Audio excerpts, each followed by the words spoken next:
السلام عليكم ورحمة الله وبركاته. سؤال بيقول: هل البروفين هيزود الكحة عند الأطفال لو الأطفال خدت البروفين؟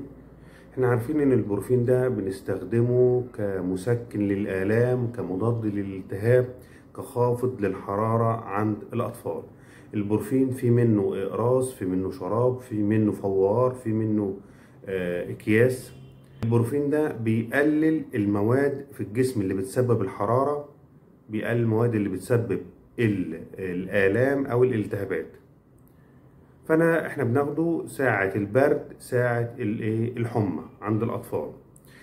لكن في حالات بسيطة جدا ممكن يسبب لها البروفين كحة بسيطة، لكن للأسف إن الناس بتربط الكحة اللي بتحصل عند الأطفال أثناء أخذ البروفين من البروفين نفسه، وده غلط.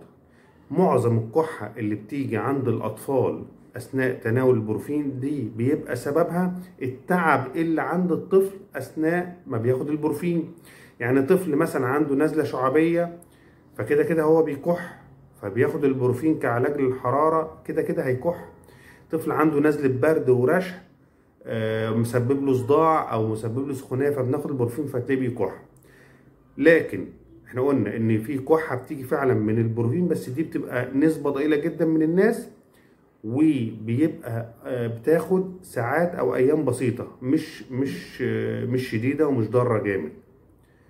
البروفين على فكره بنبتديه من سن 3 شهور دلوقتي بالنسبه للاطفال، وهبقول لكم على فيديو بعد كده ايه الجرعات بتاعه البروفين اللي ممكن ناخدها للطفل.